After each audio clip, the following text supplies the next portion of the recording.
सभापति महोदय, मैं रक्षा मंत्रालय की मांगों का समर्थन करने के लिए खड़ा हुआ हूँ। वर्तमान घटनाओं से पता चलता है कि संसार का हर देश अपनी सुरक्षा के बारे में चिंतित है और उसके लिए हर प्रयत्न कर रहा है। इस दृष्टि से अन्य देशों की तरह हमारे देश में भी रक्षा मंत्रालय का महत्व है। मुझे इस बात की खुशी है कि जहां अन्य मंत्रालयों की उनके पिछले साल के कामों के बारे में काफ़ी आलोचना हुई है, वहां इस मंत्रालय की कम आलोचना हुई है। इससे पता चलता है कि इस मंत्रालय ने पिछले साल अच्छा काम किया है।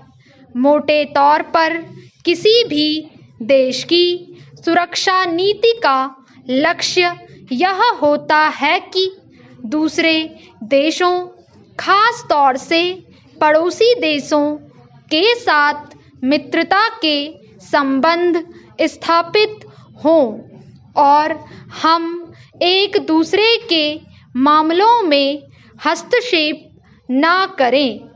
लेकिन उसके साथ यह भी जरूरी होता है कि हम अपने देश की सीमाओं और अखंडता की रक्षा करें।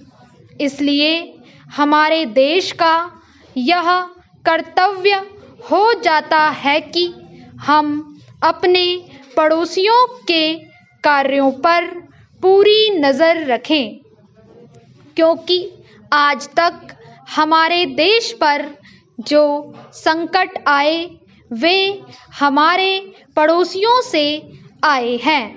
1965 में पाकिस्तान के साथ जो लड़ाई हुई और उसके बाद ताशकंद में जो समझौता हुआ वह सिर्फ कागज़ पर ही रहा।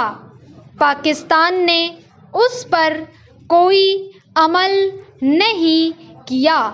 इस दृष्टि से बहुत ज़रूरी है कि हम अपने देश की सुरक्षा की हर तरह से व्यवस्था करें। हमारा उद्देश्य दूसरों पर आक्रमण करना नहीं है, लेकिन यदि हम पर कोई आक्रमण करे तो हम में इतनी शक्ति अवश्य होनी चाहिए कि हम उसका डटकर सामना कर सकें। आप जानते हैं कि पिछले दिनों पाकिस्तान को अमेरिका और चीन से काफ़ी मदद मिली है।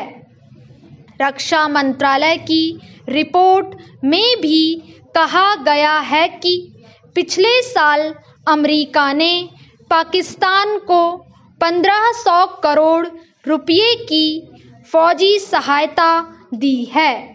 आज जहां हम फौजी सामान के लिए अपने कारखानों की मदद से अपनी शक्ति बढ़ाने का प्रयत्न कर रहे हैं, वहां पाकिस्तान संसार के देशों से फौजी सामान खरीद रहा है। अपनी नीति के कारण वह सब देशों से लाभ उठा रहा है।